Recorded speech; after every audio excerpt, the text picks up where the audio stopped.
రీసెంట్గా నారప్ప అండి. నారప్పకి అంటే అది అద్భుతమైన పాట సార్. అద్భుతమైన పాట అండి. అది మామూలు పాట కాదండి. అది అక్కడ కంటిన్యూగా మేము 58 రోజులు ఎంతో షూటింగ్ నడుస్తూనే ఉందండి మాది, ఈ లాక్డౌన్ మునుపు. అప్పుడు ఇంకా ఎక్కడ ఒక లొకేషన్ ఉంది, అక్కడ బాగా కొంచెం బాగా ఇసుక అది ఉంటుందండి. అక్కడ చేస్తున్నప్పుడు ఈ పాట నాకు వాళ్ళ అబ్బాయి యోగి పంపించాడండి, తను పాడి పంపించాడండి.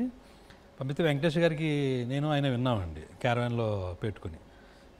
నేను చాలా అంటే ఇప్పుడు హీరో గారు అయిన వెంకటేష్ గారిని మామూలుగా చూస్తాం కదండి, ఆ పాట విన్నప్పుడు అండి ఆయనలో వచ్చిన ఒక ప్రతిస్పందన ఉంటుంది చూసారా, ఎక్స్ప్రెషన్, అయ్యి బాబాయ్ అసలు అద్దరిపోయింది శ్రీకాంత్, అదే ఆయన ఎగ్జైట్ అయిపోతున్నారండి.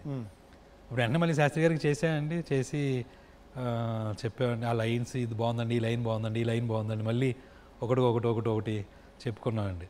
ఇంక అదే లాస్ట్ అండి అంతే. అద్భుతమైన లైన్ సార్. తల్లి పేగు చూడు ఎలా తల్లడిల్లిపోయెనయ్యో, కళ్ళు మూసి ఎటో వెళ్ళిపోయెనయ్యో, నన్ను కన్న తండ్రి ఇలా రావయ్యా, కడుపులోనే ఉండక ఈ పొడమికేలా వస్తేవయ్యా. ఈ లైన్ అండి అసలు మామూలు లైన్ కదండి. కడుపులోనే ఉండక ఎందుకు వస్తేవయ్యా, సంకనెత్తుకున్నంత సేపు పట్టలేదు అన్నదండి. సంకనెత్తుకున్నంత సేపు లేవయ్యా, ఎంతలోనే ఏమయ్యా. ఇంకా ఉంటుందండి అసలు మొత్తం. అది ఈ సాంగ్ మీద చేయొచ్చండి ఒక పెద్ద పిహెచ్డి అసలు. అంత గొప్ప సాంగ్ అండి అది. అది సాబుని కూడా సంపే సొత్తు నీదయ్యా అని ఉంటుందండి ఒక లైన్. చాలా గొప్ప మాట అండి అది. తల్లి కూడా సంపే సత్తు నీదయ్యా అంటే ఆ కొడుకు మీద తల్లికి ఉన్న కాన్ఫిడెన్స్ అండి. ఆడు ఎవరినైనా కొట్టేవాడండి ఆవిడ ముందు, ఆడికి కోపం వస్తే ఉండదు. అంటే అలాంటి వాడు చచ్చిపోయాడా అనేది ఆవిడ నమ్మలేక తీసుకోవాల్సిన సందర్భం ఉండేది. అప్పుడు అంటే ఆవిడ ఎంత వెళ్ళిందండి, అంటే ఎంత అర్థం చేసుకున్నారండి నిజంగా. ఆయన సావుని కూడా ఏ తల్లైనా అలాగే అనుకుంటుందండి. తన కొడుకుని సావుని కూడా చంపేసేంత గొప్ప ఇది ఫీలింగ్ అండి. అది గొప్పవాడు అవ్వాలని అది నాకు చెప్పడానికి రావట్లేదండి. అంటే ఏ తల్లి అయినా పిల్లోడి యొక్క మృత్యుని అసలు ఊహిస్తుందండి. అంటే ఆ సెన్సర్ పట్టుకొచ్చి దాంట్లో సావుని కూడా సంపేసొత్తు నీదయ్యా ఒక్కసారి వచ్చి చెప్పి వెళ్ళిపోయా నేను. మామూలు పాట కాదండి. నాకు ఇంకా సాంగ్ గురించి ఇంకా ఆయనతో ఉన్న లాస్ట్ డిస్కషన్ ఈ సాంగేనండి. ఇంకా అది అంటే ఎప్పుడు ఆ సాంగు ఇంకేదున్నా కానీ ఆ మూమెంటే వస్తుంది అనమాట. ఇంకా అయితే సార్ మీలాంటి వాళ్ళకి మాలాంటి వాళ్ళకి మనందరికీ అంటే సంకనెత్తుకున్నంతసేపు లేవని ఆయన రాశాడండి. మనం భూమిని అడగాలండి, సంకనెత్తుకున్నంతసేపు పెట్టుకోలేదు దించేసేవా ఆయన. ఏం పర్లేదు సార్, ఆయన ఇచ్చిన ఆస్తి ఉంది, అవునండి, ఆయన ఇచ్చిన అనుభవాలు ఉన్నాయి, ఆయనతో గడిపిన క్షణాలు ఉన్నాయి. డెఫినెట్లీ అండి. అంటే ఇప్పుడు పేరెంట్స్ కానివ్వండి, గురువులు కానీ, స్నేహితులు కానీ, వీళ్ళందరికంటే ఎక్కువ చెప్పేశారండి ఆయన. ఇంక మనం జస్ట్ ఆచరించేవాడు ఉంటే ఆచరించాలి అంతేనండి. ఇంకా అంతకుమించి ఇంకెవరు చెప్పడండి. పేరెంట్స్ కూడా చెప్పలేరండి, ఏ పేరెంట్స్ కూడా. ఆయన చెప్పేసాడు మొత్తం. బాగా చెప్పారు, చాలా బాగా చెప్పారు. అయితే చివరిగా మీరు ఎన్నో మంచి విషయాలని పంచుకున్నారు మాతోటి.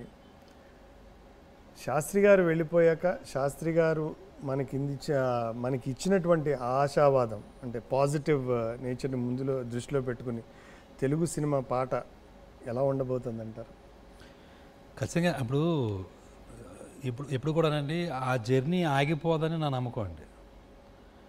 ఇప్పుడు సాధారణంగా పూర్వం అంటారు కదండి, ఒక్క అల్లూరి సీతారామరాజు ఇదైతే కొన్ని 100 మంది పుడతారని. ఈ మాట ఎవరు రాశారో అది నాకు తెలియదు కానండి, అది ఒక వాడుక ఉంటుంది కదండి లోకంలోనూ. అలాగా ఆయన రాసిన మాట కానీ పలుకు కానీ ఎవరో ఒకరిని ఎక్కడో చోట కదిలించి అలా తీసుకొస్తుందని ఆశిద్దామండి అంతే.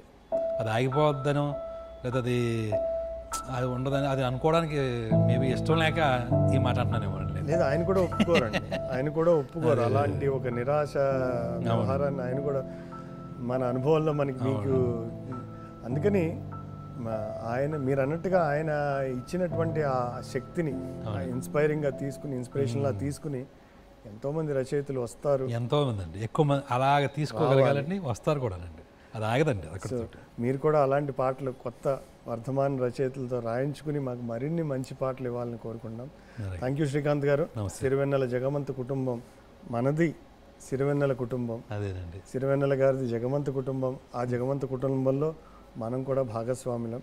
మీరు వచ్చి చాలా మంచి విషయాలు చెప్పారు. కలిసి ఆయన గురించి బోల్డని అనుభవాలను ఎమరేసుకున్నాం. అవునండి. అండ్ తప్పకుండా మళ్ళీ మరొక సందర్భంలో ఆయనకి సంబంధించిన సందర్భంలోనే కలిసి ఆయనకు సంబంధించిన వేరే పాటల గురించి మరిన్ని విషయాల గురించి మళ్ళీ ముచ్చటించుకుందాం. ఖచ్చితంగా. Thank you so much for your time. నమస్కారం.